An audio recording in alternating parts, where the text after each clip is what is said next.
Welcome, everyone, to Spirit Matters, your daily Bhakti Center podcast, where we talk about spiritual subject matters and bring them into our daily lives and learn how to apply them practically. We are here with our co-host, Achyuta Gopi, and our tri-host, Dayal Garanga, is back after a long sabbatical. And we are also here with our live studio audience, joining us from all over the world. Martha, Rachna, Lane, Himalata in Argentina, Lileshwari in Brazil, Vidya and Pasha. Thank you all so much for joining. Everyone is saying in the chat, welcome back, welcome back, welcome back, Dayal. Before we get to Dayal, I'm just going to say, how are you, Achyuta? I'm good. Happy Doyle's back. I'm also happy Dayal's back. Dayal, you have been elected by me and Achyuta to be in the hot seat for today because Dayal's only back for today. Tomorrow he won't be here, and then hopefully he'll come back next week. But we want to hear about what you've been up to, where you've been, what's going on. I was debating just not saying anything and letting you guys all feel like you're crazy, like I'm not really here. But I'm here. Thank you for the love, guys. I appreciate it. Yeah, it's been I've been a little unavailable the last couple weeks. But I'm really glad to be with you guys, and thank you guys for carrying the torch and going on. I was asking, like, do you guys want me to come back? You guys probably have like a really good groove. I'm gonna come and disrupt the whole thing, and but they're like, no, you can come back for a day, and we'll see how it goes. So I said, thank you for that. So tell me, what have you guys been up to? How's it been going? No, you have to tell us what you've been up to. Oh, You've been the okay. one that's been Well, telling actually, we already told people what you were doing, so we. That's true. Give me some questions. I do good with questions. So we want to know what realizations you have from serving Radhanath Swami so closely these past 2 weeks. Realizations that I have from serving First Radhanath realization, Swami. never trust anyone. First realization, never trust anyone. Second realization. It's an open-ended question. What I'll do is well, one thing that I observed,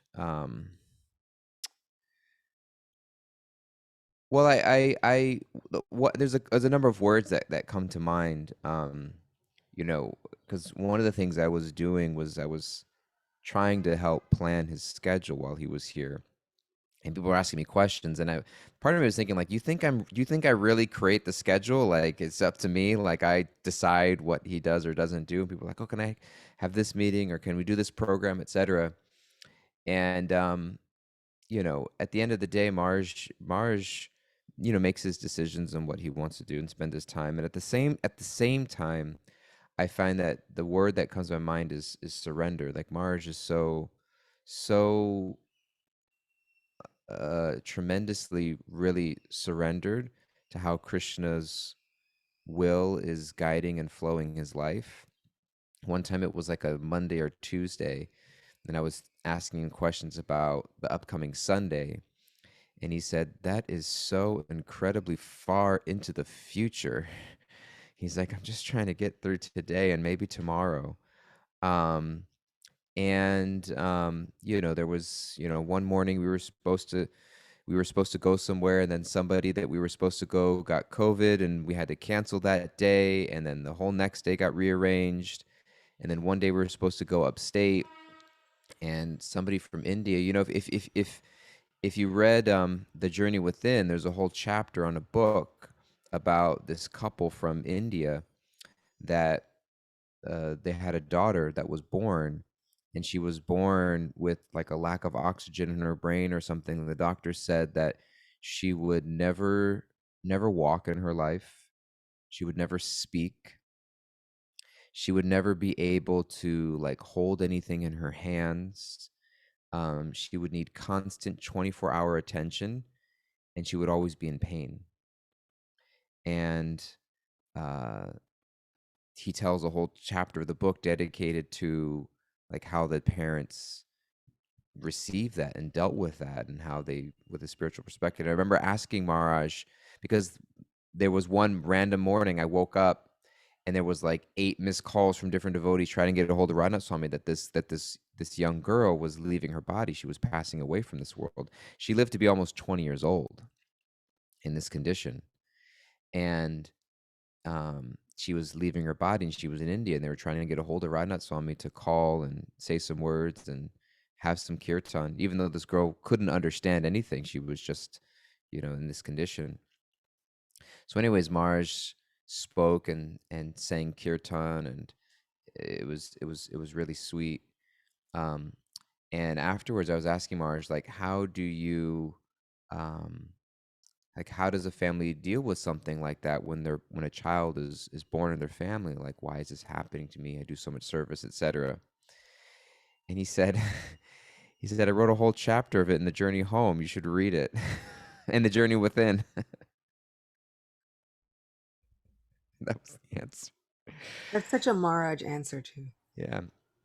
And so I think in terms of, it's interesting when we think about like spiritual realization and spiritual information, and so much of it has already been given to us, and it's there for us, if we just take advantage of it.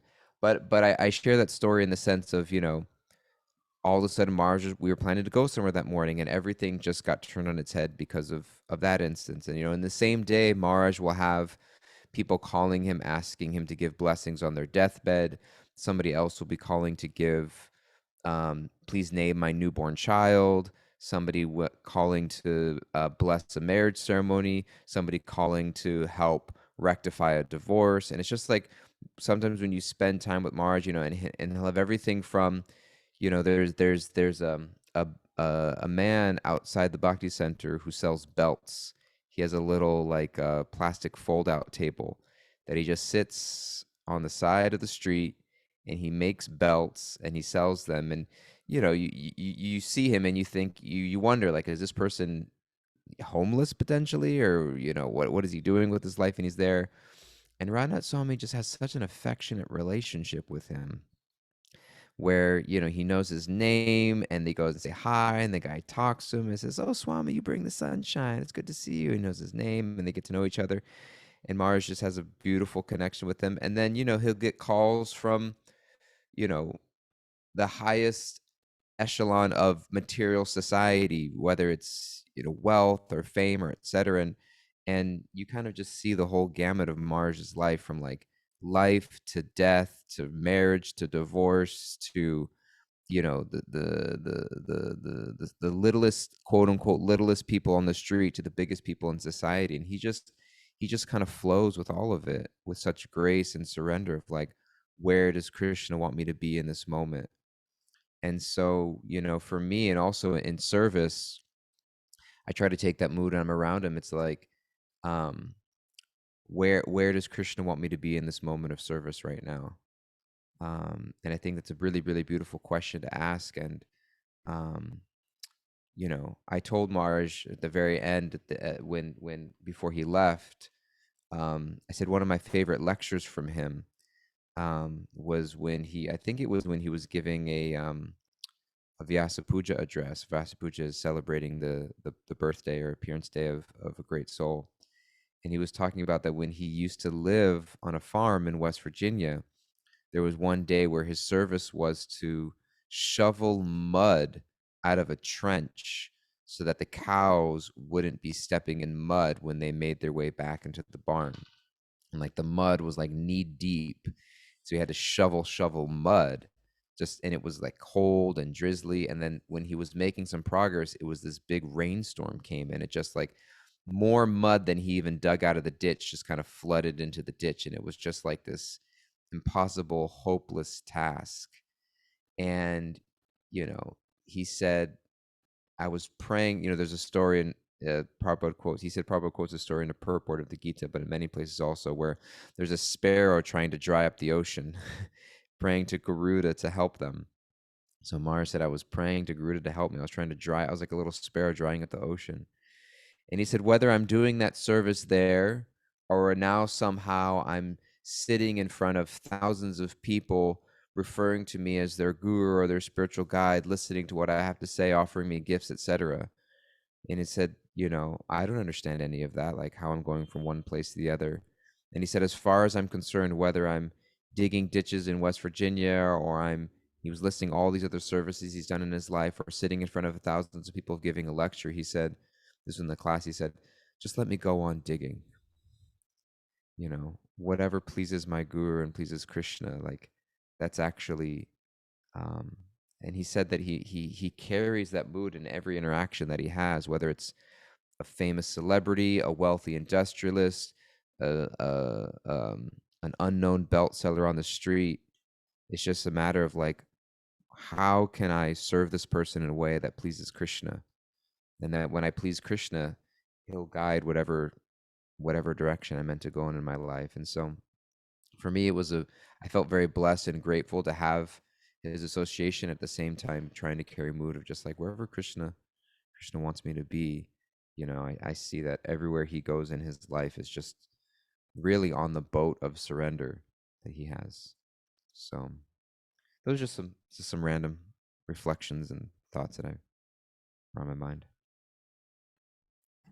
since I've been on the hot seat.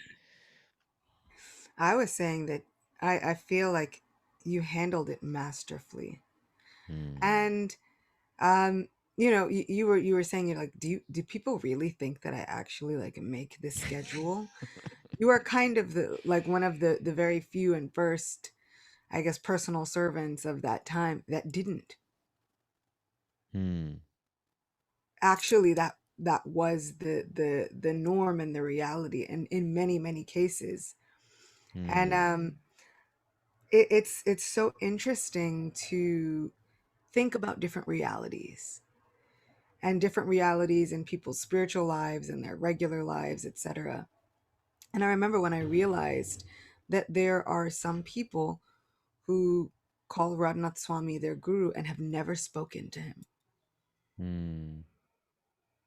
Their reality is just, they don't approach him. It's not a thing. And so you Hmm. can even see the different realities of people in religion. There are some people who are never going to go speak to God. And then there are some people who are going to know his name, his background, his family members, etc. Hmm. And I use those situations just to appreciate the value of what we have. Hmm. And I'm so appreciative of God family like you both. Hmm. Mars once said on a phone, because now whenever he asks how I'm doing, he asks how my wife Rasika Gopi is doing, and he says, and give my love to Rasika Gopi and Jiva. And Jiva's Jiva's the name of my dog. And Mars says, there are thousands of people that know me, but I don't know their name, but I know Jiva. We were having a Chitagopi, we were having a Bhakti Center staff meeting, and someone, I think Maharaj asked to see the time or something like this, and Doyal just handed Maharaj his phone or something like that, and Maharaj saw Jiva, the dog, on Doyal's screensaver, and he was so happy. he wanted everyone to see Jiva, so he passed the phone around. He's like, everyone, please look at Jiva.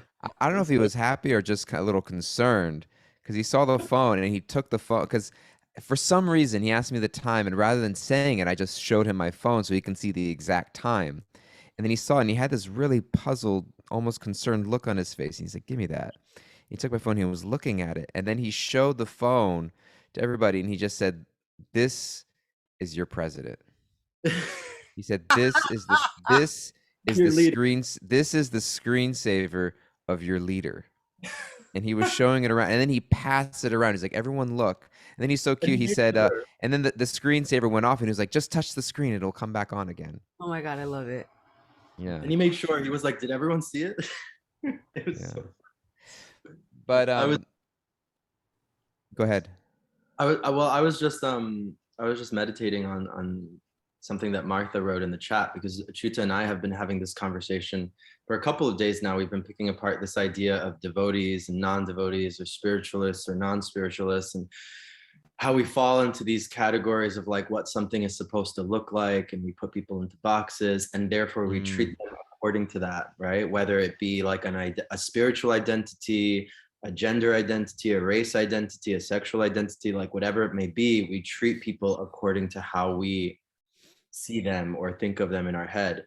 And I love that Martha was writing this, I think, in response to Radhanath Swami. It's like he's really treating people in that surrendered way. Like however Krishna is taking me to that person, however it would be pleasing to Krishna. I remember you saying this, Dayal, yesterday, and it really stuck with me about Maharaj saying this. How can I treat this person in a way that is pleasing to Krishna?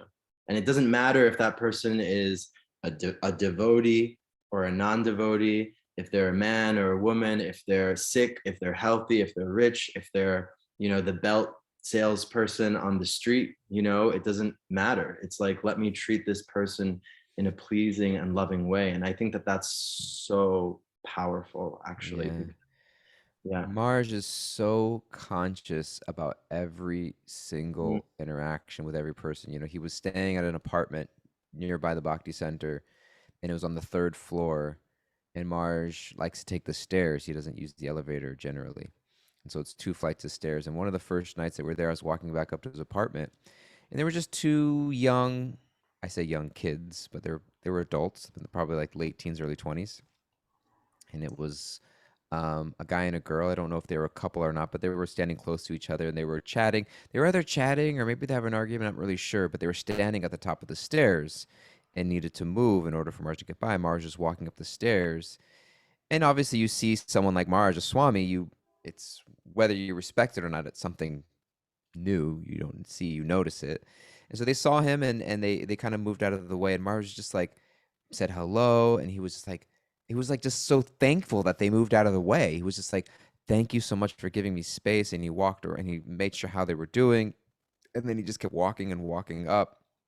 Or I remember when the last day when he left, we went to the airport and I walked him up to the point of security. He checked in for his flight, checked in his bags, and then he would go into security. And after checking in the flight, like, um, to the person behind the counter, he just took such an intentional like moment of just like thank you to the person behind the counter. It was like, he was getting all the stuff and normally you just leave and he'd like pause and like he's like, thank you so much. And he was, the person behind the counter. And it's like every single person that he's interacting with, it's like there's like a hello, there's a thank you, there's a conscious awareness, there's like a human connection, and like he makes that connection and appreciates them like on a deep level. And it's like every interaction he's so thoughtful of, and he really genuinely just appreciates human connection. There was a time when he went somewhere, without me. He was going to meet somebody, and the person he was meeting, they sent a car to pick him up. And it was like just some like it was like some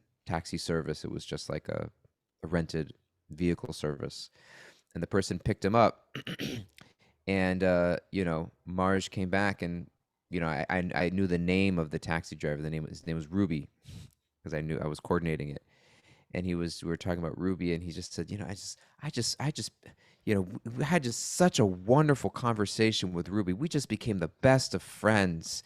And he was talking about questions and just getting to know him, and just like Mars is just so personal with every individual and just values them on such a deep level. Like this person is as important as any other person I meet in my life,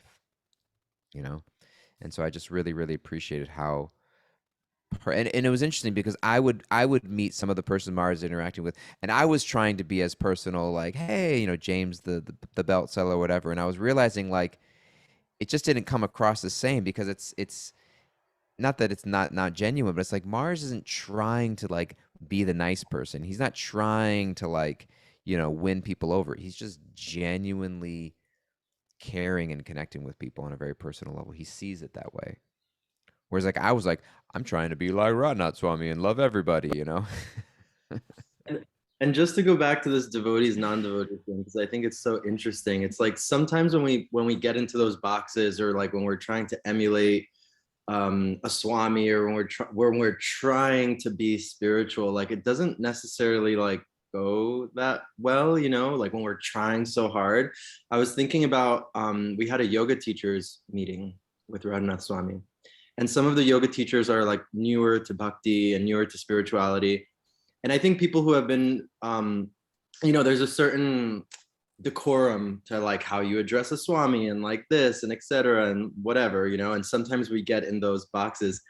And some of these yoga, I was laughing so hard internally. I don't know about you, Dale, but some of these yoga teachers were just speaking to Maharaj as if he was just like their friend that they met on the corner of 42nd and Fifth. Like it was just like very personal, very intimate, like very hilarious. And I was just like, wow, this is great, And Maharaj loved it. He loved kind of that really personal, intimate ness. And I think sometimes when we get caught in those boxes of like, oh, the Swami's coming, like, oh, like this, or oh, God, Krishna.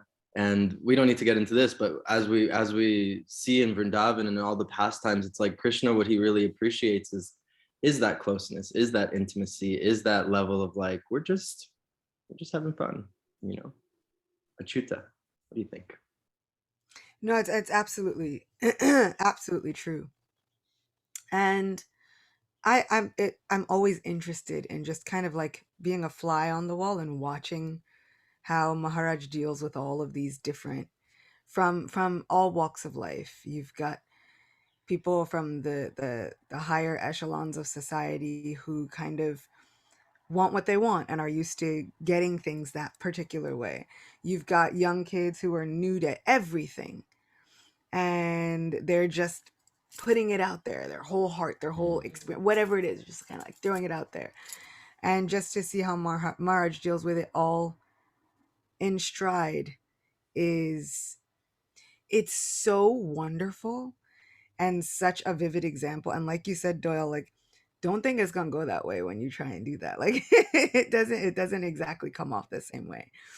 And they've put in so much spiritual work to really be able to see every possible interaction as a performance of service.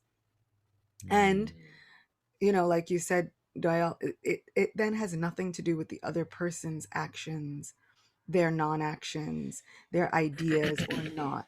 It all has to deal with, if my Krishna was watching this interaction, would he be pleased with the way I behaved? Because that's all I can control. Yeah. There It no was longer has anything to do with anybody else. And I feel like that pandita samadarshana, these pundits who are able to see with equal vision, have nothing to do with the other person and everything to do with my Paramatma, my Krishna is here. How do I behave in the presence of Krishna? yeah. There was so the Saturday before last, there was the Rath Yatra parade, the Festival of Chariots in Manhattan, which is a large devotional parade down Fifth Avenue, and lots of kirtan. And Maharaj went. It was like a mob. There was tons of people there, and Maharaj was. If you go on Maharaj's Instagram, you can find pictures of him there. And he was singing in kirtan. He was dancing. There was lots of people, and this long parade down, starting at like 45th Street, all the way down to Washington Square Park on Fifth Avenue. And it was the first Rath Yatra Maharaj had been to in a long time. Maharaj had been locked down for a number of years, and as a lot of people. And afterwards, it was either later that day or after the next day. I asked Mars, like, how was the Rath Yatra for you? And people were talking about the Rath Yatra, and it was so amazing, and there's so many people, and et cetera, et cetera. And I asked him, I said, how was the parade? How was the Rath Yatra for you? We were walking, and he just kind of, he like paused, and I can see he was thinking about it. And then he just said, and I wasn't sure, like, did I ask the right question? Should I not ask that, et cetera? And he just said, I don't think of it in those terms. He said, I was there for the pleasure of Jagannath. I was just there for the pleasure of Krishna and the devotees, and I went for that purpose, and I was there to serve. And it was such an interesting perspective for me. It was like I judged it like, oh, it was ecstatic, or oh, it was boring, or oh, it wasn't what I needed, or I didn't feel connected, etc. It's like, oh, how was it? And he's thinking about from your perspective, and he's like, everything. It's not like, oh, how was that meeting, or how was lunch, or how was that event? And it was like, I'm really there as a service. I'm there to serve my guru, or to serve Krishna, or to serve devotees, and my participation is there as a service. And I thought it was just such a beautiful way that I feel he approaches life, that was instructive for me also, of like, how was it for you? And he's like, I don't think of it in those terms, you know. And we're I'm not there. I think of it in those terms. I'm always like, how was it? If it feels good, I'm getting out of here. I'm leaving. But I just thought that was a really beautiful kind of realization and a reflection that he shared. And the man doesn't have an off day. Like you know, None. I think it's hard to grasp until you come into a situation where everywhere you go, you're speaking to a lot of people. And Yeah. at this point in my life, every festival I go to, I'm speaking to a lot of people. And one of my friends was telling me, it's kind of impossible to have an off day, isn't it? I was like, well, that's why I'm wearing these sunglasses, to be honest. I was like, I don't know, my eyes were not feeling it this day, and I don't want to offend anybody. So I put on these sunglasses. And then but Radhanath Maharaj doesn't have that luxury. Like he doesn't have an off day. Yeah. And I I it know was there it was must be, but like, he's totally surrendered to it. it was 2 straight weeks for me nonstop every single day. And like now that he left, it's like, okay, I need to exhale. But he's just going on to his next location. And he went to LA for a couple days and he's going to Chicago to see his family. And so we were saying, like, how come we never know where he is? Like, where we're not publicizing, like people want to plan their schedule to go and see him. And it's like he never really knows where he's going. Like before coming to New York, he was supposed to go to London for 5 days, and he planned to go to London for 5 days, and over 1,000 people like bought tickets and were planning to go to London and be there, and then he had to cancel. And then a lot of people were upset, like not at him directly, but just like, I made plans to come here, now I had to cancel. And he told me that when he was here, is like, I really want to do a program here, but it's just like if I schedule something and then it gets canceled, we can't be moving that around. So it's just, so he's going on to the next thing, and we're all exhaling here, like, okay, we can take a little break, but he's just ramping up the next leg of his tour, and from one place to the other. And so it really, yeah, it was appreciation for him, and wanting him to be, yeah, and for us to think about what is, you know, the way that we can serve is by, um, I really go back to when he mentioned, I was like, I wrote a whole chapter in the Journey Within about it. You should read it. It was like, how much am I really, we say, oh, we miss Marge, or we want this or that or the other, but like, how often am I taking advantage of what he's already given us Mm. through whether lectures, through his books, through, all the things that are available for us to come closer to him, um, not necessarily physically, but like you could just go on, YouTube or anywhere and just find so much and get close to him in that way.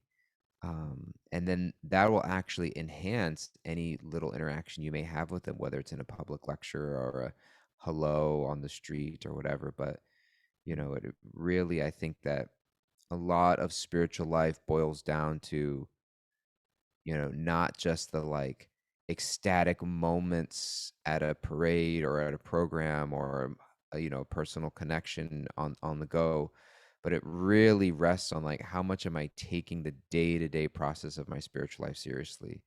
And that's sort of like where the rubber meets the road. So I kind of um, received that in this moment. We could keep on going on these pastimes and ecstasies forever, but I'm the timekeeper. I'm not the timekeeper anymore. You're not the timekeeper anymore. I've assumed that role, and we're running fresh out of time. However, we're missing our Kimberly Scribe today. I don't know where she is. She heard I was coming.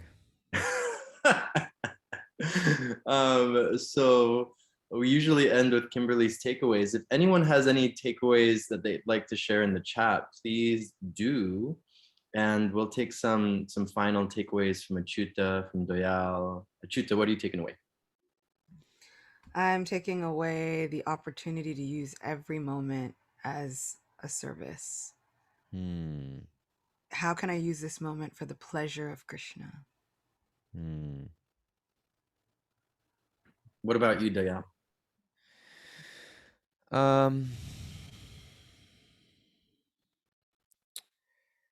Poor Doyle needs a nap, man. He needs a I'm So telling I fell asleep for a second there. What'd you ask me? you, poor Doyle needs a nap. There's a lot. I mean, I feel like I did most of the talking, so my takeaway is everything that I said. But what I do think um what I do think is I guess, yeah, just the really reflecting on the meaning of the word surrender and what that means. Surrender is really um, what I find in Radhanath Swami in his example, that surrender is actually opening myself up to the infinite possibilities beyond what I could really ever do on my own.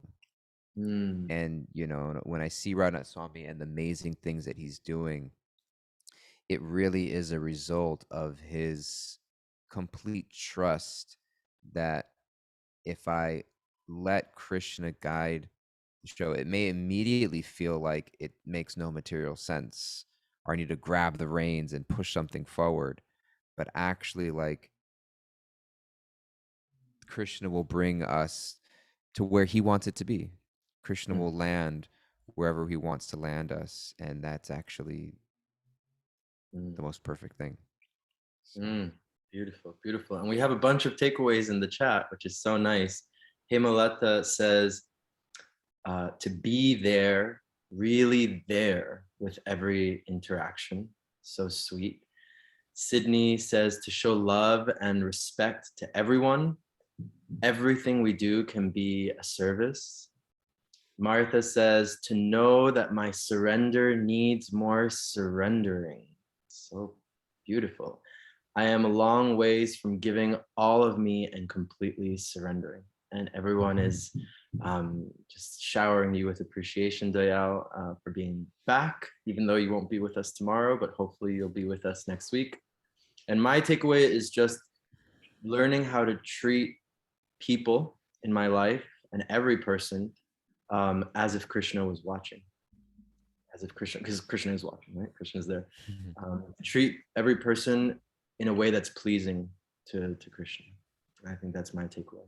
And everyone is so thankful, and so are we, Dayal, for your beautiful sharing about your service with Radhanath Swami. I think it was really nourishing for everyone. Thank you all so much for listening. Thank you to our live studio audience, and we will be back tomorrow. Myself and Achyuta, and then Dayal will be back with us next week. Thank you all so much, and have a beautiful rest of your day. Bye, folks.